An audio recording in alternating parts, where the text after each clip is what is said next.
Halo, apa kabar sobat semua penghobi diskus? Semoga dalam keadaan sehat, begitu juga dengan diskusnya. Dalam video kali ini saya akan berbagi tips menjaga telur diskus hingga menetas dan menjadi burayak menurut pengalaman pribadi saya sendiri. Dalam setiap kita memelihara ikan diskus, pasti banyak teman-teman penghobi yang masih bingung ketika ikan diskus kita sudah berpasangan dan akan siap bertelur atau tiba-tiba bertelur di konteng, dan apa yang pertama harus kita lakukan apabila sudah terjadi. Apabila diskus sudah bertelur di konteng, alangkah baiknya kita biarkan saja dahulu sambil kita pantau perkembangan si telur. Bila antara 1-3 hari telur berwarna hitam merata, maka dipastikan telur sudah siap menetas di hari keempatnya. Namun bila telur di hari kedua sampai ketiga telur berwarna putih merata, sudah pasti telur itu menjamur dan tidak menetas. Tapi menurut saya pribadi, biasanya ikan yang bertelur di konteng 90% pasti berjamur dan tidak menetas.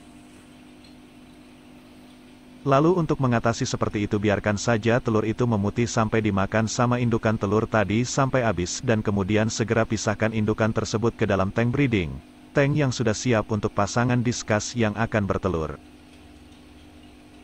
Dan pastikan saat akan dipindah ke tank breeding, lakukan aklimatisasi ikan dengan metode dripping, agar si ikan tidak terkena shock parameter air. Kalau ikan terkena shock parameter, bisa dipastikan ikan pasti akan stres dan butuh waktu beberapa lama untuk ikan adaptasi dengan tempat barunya. Setelah aklimatisasi dengan metode dripping 30 menit selesai, segera pindahkan ikan ke dalam tank breeding tadi. Ingat, pindahkan ikannya saja, tidak dengan airnya.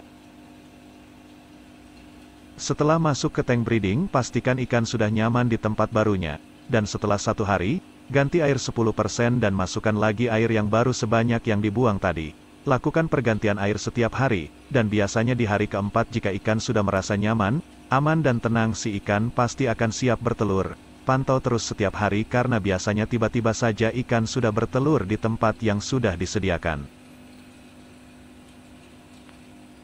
2 jam setelah bertelur, segera teteskan obat anti jamur untuk telur secukupnya. Bisa pakai Medfish Egg Pro atau Aclifafine, tapi disarankan memakai Medfish Egg Pro karena sudah terjamin telur ikan tidak menjamur.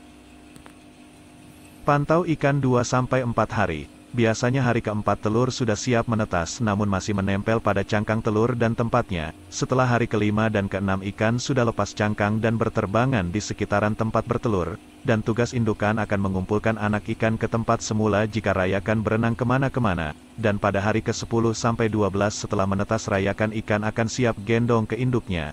Indukan yang sudah siap gendong pasti akan menghitamkan badannya agar anakan mau menempel pada badannya. Rayakan akan terus menempel pada indukan sampai si anak berumur kurang lebih 1 bulan. Namun pada umur sekitar 20 hari pastikan rayakan sudah dilatih untuk memakan artemia. Bisa pakai artemia kultur kalau kita banyak waktu luang untuk proses penetasan, atau pakai artemia instan yang sudah siap kita berikan pada rayakan diskus kita. Dan untuk tipsnya, pada hari ke-5 sampai ke hari 30 dari telur menetas, selalu ganti air 10-15% dan ganti air dengan air yang baru sesuai dengan yang dibuang tadi. Dan selalu teteskan Aclifafine atau Medfish Egg Pro tadi, agar tank selalu bersih dan rayakan tidak mudah terkena jamur. Lakukan dengan tenang agar indukan dan rayakan tidak stres yang mengakibatkan rayakan menjadi meretel atau mati. Oke teman-teman, mungkin itu tips pribadi dari saya untuk menjaga diskus dari bertelur hingga menjadi burayak, dan semoga bermanfaat. Jangan lupa untuk like, komen dan subscribe agar kita sama-sama mengenal lebih tentang ikan diskus. Sampai bertemu lagi di video selanjutnya. Salam satu hobi.